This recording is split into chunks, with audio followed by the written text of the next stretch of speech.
Hey there, and welcome to lesson 7 in chapter 1, constant rate of change. Now, this starts the last 3 sections of the chapter, which end up being quite redundant. So, we're going to calculate what we call today is the constant rate of change. Tomorrow, we're going to call it slope. And the next day, we're going to call it the constant of proportionality. And I'm done. Okay. They're all the same thing, and they're all basically the unit rate, but we're calling it different things because apparently that's how the book wants to teach it. So let's talk about constant rate of change. So we've got rate of change, and that is a rate that describes how one quantity, obviously this is a book definition, not a Sanford definition, changes in relation to another. So a rate of change is a rate that describes how one quantity changes in relation to another. Basically all of the stuff we've been talking about lately. A constant rate of change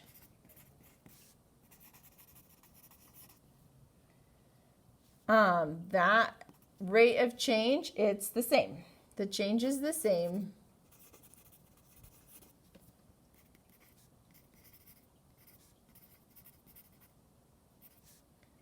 or consistent throughout. Okay? So, constant rate of change. Basically, what I'm saying is if it's a constant rate of change, if the change is the same every time, then the constant rate of change is going to be the unit rate.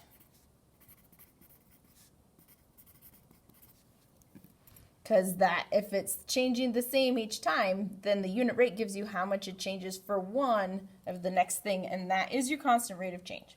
Okay? So, here we go. We're going to talk about, so in the imaginary world of this situation, we have computer programmers that get paid per line of code. So, line of code and how much money they get. Okay? So if they write 50 lines of code, they get $1,000. If they write 100 lines of code, that's 100. I'm done. Then they get $2,000. If they write 150 lines of code, they get $3,000. And if they write 200 lines of code, they get $4,000. Okay? So, to calculate the constant rate of change, especially if you have a table like this, we're going to find the difference. What is the difference between each number on the top? The difference between each number on the top is 50, and the difference between each number in the bottom is 1,000. Okay, and it's the same for every equal jump.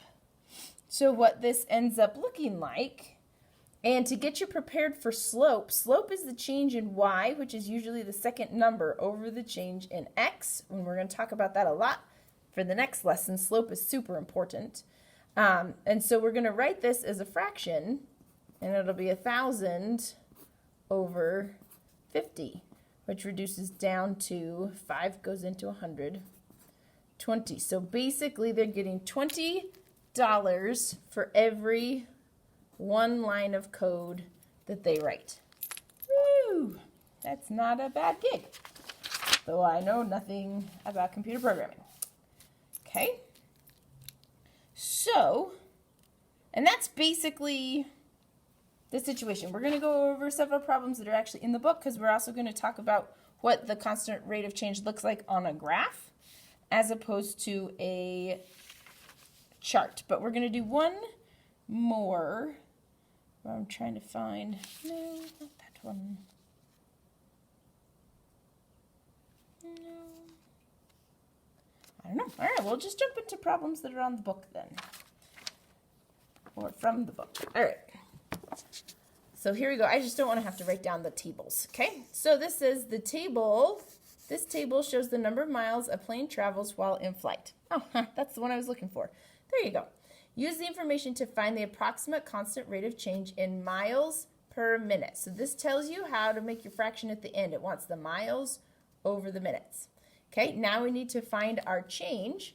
So from 30 to 60, we're just subtracting, right? 60 minus 30 is 30. 90 minus 60 is 30. 120 minus 30 is 30. Ta-da!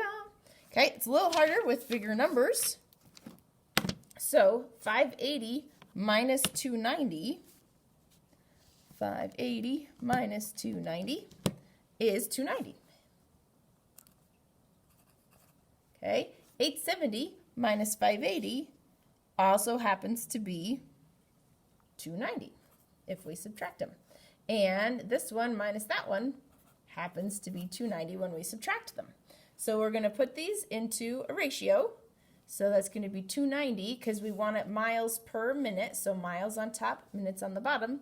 So you're going to take this change, both of the changes, and write them in a fraction. So 290 over 30.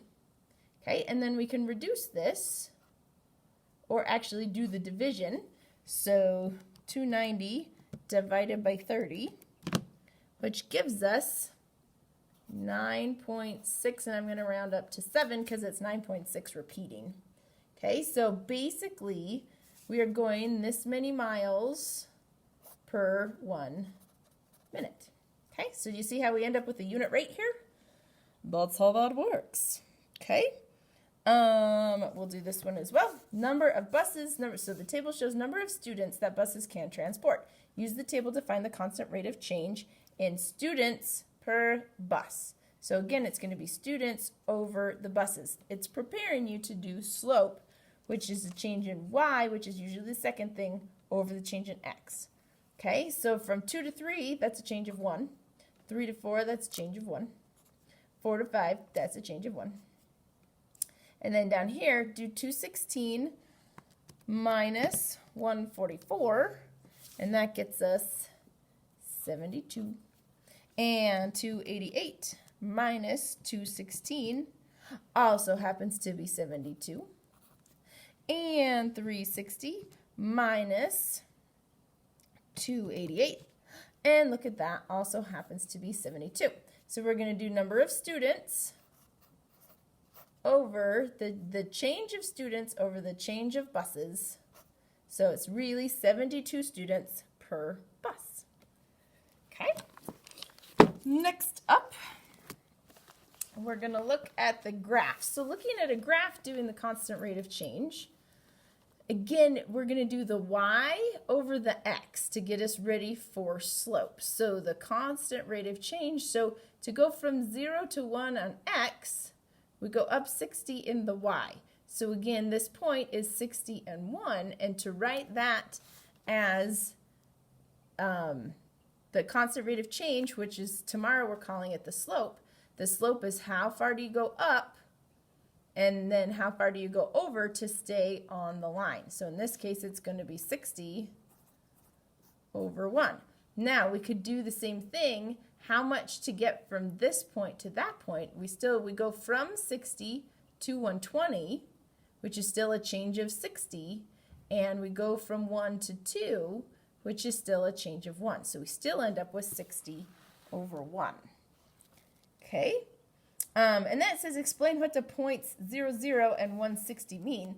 0, 0's before we've gone anywhere. We haven't done anything, and no time has passed. So that's 0, 0. And then 160, that pretty much gives us our unit rate. It says we're going, in 1 hour, we're going 60 miles or 60 miles per hour. So that's what that means, okay? This one says, use the graph to find the constant rate of change in miles per hour while driving in the city. So same idea, we're going to do the change in y over the change in x, which is our slope. Okay, and it's nice when it goes through the point 0, 0, because you just have to find your number 1, and that is your x point.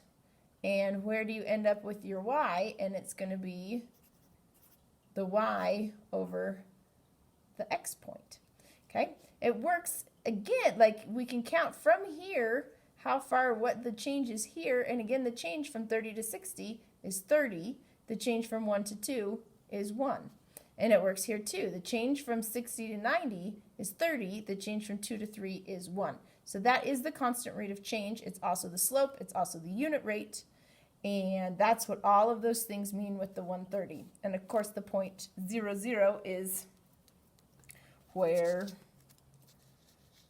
we haven't started yet. We haven't gone anywhere or done anything. Okay? And then some of them, you're actually going to compare the two. So this says the table and graph show the hourly charge to rent a bicycle at 2 different stores. Which store charges more? And that gets a little confusing because usually we're trying to find the less, but more per bicycle. Okay? So the constant rate of change of this one, they've already given us our differences. And usually we do cost per hour. So that's going to be $12 per hour. Over here, for 1 hour, it's going to cost us $8. Okay, and does that change work again to go from 8 to 16? Yes, that does work. And to go to 2.